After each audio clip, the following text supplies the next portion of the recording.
Guys, how you doing? Welcome back to the Spurs Talk Show. As you can hear, I hope you can hear, the end of the game, Tottenham 3, Crystal Palace 1. A very interesting game, an incredible final 20 minutes of football from Tottenham. Ange ball is back, or at least it came back for the final 20 minutes to get us the 3 valuable points. The first half was frustrating. I'm not going to sit there and tell you otherwise. I felt like Crystal Palace squeezed the life out of the game with a very high line, and I don't think it was Ange that got anything wrong tactically in the first half. I think it was more the players on the pitch didn't really kind of look at with their peripheral vision and see enough of the opportunities that were presented to us from Oliver Glasner's higher line. They tried to squeeze and press, and look, they did very well, but ultimately it was a really boring first half of football. Timo Werner had the best chance of the first half. Did very well, I thought, looked composed. I didn't think he did very much wrong with that chance. Unfortunately, you could maybe argue he could have taken the earlier shot, kind of like what Sonny did for the third goal. But the guy's obviously not lacking or not full of confidence right now. Decides to try and take it round the keeper. I think he does well from my angle. I thought he did pretty well with it. But ultimately, it's a good save. Good save from the Palace keeper. And that was probably the best chance in the first half. Palace had a couple of chances too. Open to a degree, it was an open game, but it really wasn't. It was quite frustrating. Hello, mate. It was very frustrating, but we got there. We knew what they was going to do. They was going to sit back, weren't they? That's right, mate. That's right. Appreciate that. So we're getting a half-time 0-0, and I'm a little bit frustrated. You'll see if you watch the matchday vlog. You'll see I go through the first half details.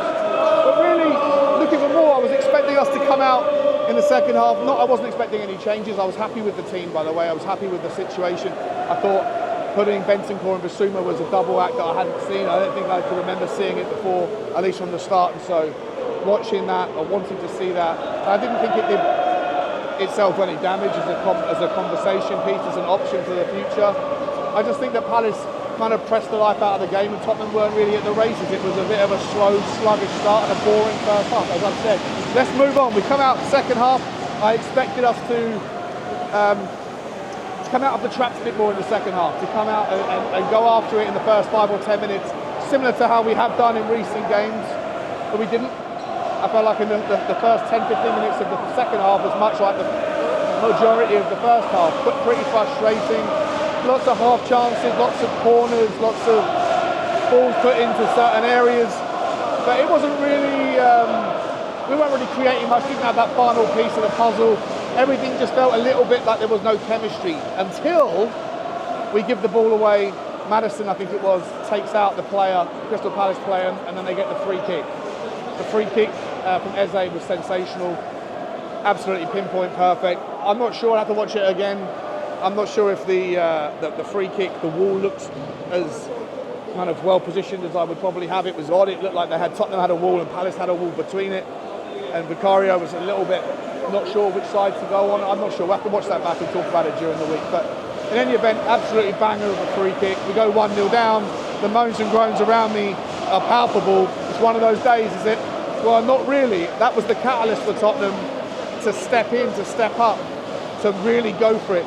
Postecoglou makes some really cool changes. He takes off Bentancur, lets Bissouma go and play in the 6, brings on Brennan Johnson, puts Decky into the 8 or the double 10, I'm not sure what you want to call it, with James Maddison. Johnson sits on the right hand side. Listen, Johnson had a couple of bad moments when he first came on, let the ball slip through and go out of touch. Again, moans and groans. Johnson's rubbish was all I was hearing around me.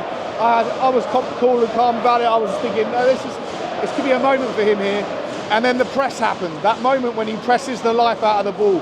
I've not seen more orange juice come out of a squeeze than what he absolutely generated in that moment. It was the best 30 seconds of Brennan Johnson in a Tottenham shirt. That was then complemented by the next best 19, 20 minutes following that. He was brilliant. He pressed, got the ball, wins it, and there isn't a better player in a Tottenham shirt, a more reliable player to be able to get the ball in the pocket and put it on a sixpence to someone who's sitting in and around the penalty spot, or basically a low cut drive. He puts it in and Timo Werner gets the tap in. Timo Werner needed it. for his confidence. It was so important that he got a goal for us. That's going to take the pressure off him, especially after what happened in the first half. Although, like I say again, I'm not entirely sure he did anything too wrong. I thought the goal made a good save, but maybe I'm wrong about that. It's the other end of the pitch. Brennan Johnson, though, then absolutely sensational from Johnson. And it's moments, right? You're not going to always, as a winger, you're not going to have 150 touches in the game where these things like pan themselves out and you kind of you'll forgive mistakes and balance it out. With wingers, it's all about moments. And Brennan Johnson today had two really key moments. For the first goal, the equaliser for Timo Werner, absolutely unbelievable. He then, after the double substitution, where Kulusevski comes off, James Maddison comes off and Timo Werner comes off, and Brennan Johnson gets put out onto the left-hand side. Unbelievable. He carries on for the third goal, absolutely sensational. I'm not sure who got the, I think it was Maddison who gets the assist for Romero, because once that first goal goes in and it's 1-1, the energy in the crowd is up, the noise is there, and we're sucking the ball into the South Stand net. Remember, Wolverhampton Wanderers, go all the way back to 2 weeks ago, Wolves were very clever allowing us or making us attack the South Stand first. It threw us off, little clever bit of play there from the Wolves manager. Today we were allowed to attack our end second half, and it mattered. Getting that 1-1, the noise is up, the energy's up, we suddenly get a raft of corners, a never-ending stream of opportunities, and you just knew it was a matter of time. And as I say, for the second one, Maddison lobbed a loopy ball up in the air, Romero wins the ball in the air. I didn't think Romero was spectacular today until that happened. I really didn't think his passing wasn't brilliant. But in the moment he gets up there and wins the header, puts it into the back of the net, we're 2-1 up, and then from then on, it's all Tottenham. It's kind of a fait accompli, especially when Brennan Johnson gets the ball. I think it was Johnson who then slides in Sonny, and Sonny's got all the confidence in the world when he's got that space to come in and just slot it right-footed, bottom corner. 3-1 to Tottenham. It's game over. I'm going to say a few pieces here. Emerson Royale today. People that were worried about Pedro Porro's absence and they don't like Emerson Royale as a player. Emerson Royale was brilliant today, in my opinion. I thought he was unbelievably good. Good in the pass, good coming forward, good with his decision making, good in a tackle. A lot of credit for him. I want to give a lot of credit to Brennan Johnson. I want to give credit to Kulusevski. I actually want to give credit to Bissouma. I thought in the second half he had a lot more control of the ball. Mickey van der Ven took the knock in the first 10 minutes and was... it could have gone off. I think he looked like he wanted to come off, but he got back on and he just does his thing. Mickey van der Ven is just... He inspires confidence in me as a football fan. I know that even if we get caught out, he's going to get back and resolve problems. Destiny Udogie, a little bit rusty, didn't really have the kind of chemistry at times there with the Timo Werner in the first half, but as the game went on, they figured it out as well. I thought he had a really good performance. Vicario, when called upon, was there, even though I think one of the shots that he saved was a magical save. I think it might have been offside anyway, but he wasn't to know that.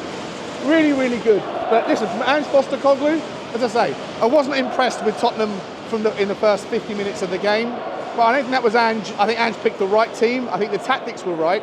I just don't think the players picked up on some of the opportunities in the first half. But his substitutions today were 10 out of 10. The right substitutions at the right time. The individual pivots, asking Brennan Johnson to start on the right and then move to the left-hand side. Absolutely sensational. Crystal Palace couldn't handle us in the last 20 minutes. And it was the first time in a while I've seen Ange Ball really, really kick into gear. First time since Newcastle. It shouldn't have to take us to go 1-0 down. And I'm not going to sit here and say that I'm full of confidence every time every time I come to Tottenham. I really don't know what to expect at the moment. Are you going to see a lot of the first half version of Tottenham? Are you going to see a lot of the second or the last 20 minutes of Tottenham? It doesn't matter. 3 points are all that matters at the end of the day. We got the 3 points. And I'm going to focus a lot on the last part of that game, because I think Ange Ball looks like it's come back there. And I think, as I say, I don't want to neglect the first 60 minutes because there was a lot of issues. It was a boring, frustrating first half. Didn't need to be. But in the end, got the job done. Ange's substitutions were great. We got the 3 points. I haven't seen the rest of the results, but top 4/top 5, whatever, is bang on. 21 more points to go, guys. Let me know your thoughts on the game. Only thing I haven't talked about is Sonny. I know he got the goal, the winning goal, 3-1. Before that, it didn't really look like he was on in and around it. Hey, how you doing? Didn't really look like he was quite on the game today. Didn't really like it was his best version of himself.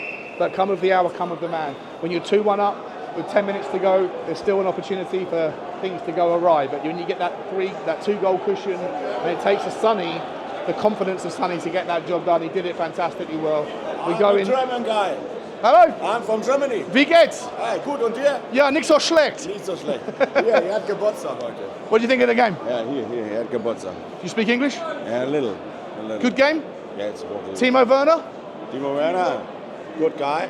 Good guy? One warming song. And who makes on? Yeah, I'm from Hamburg.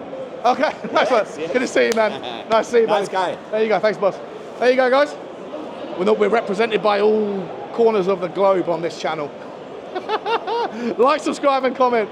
You didn't know I spoke German, did you? But I do, a little bit at least. Sprechen.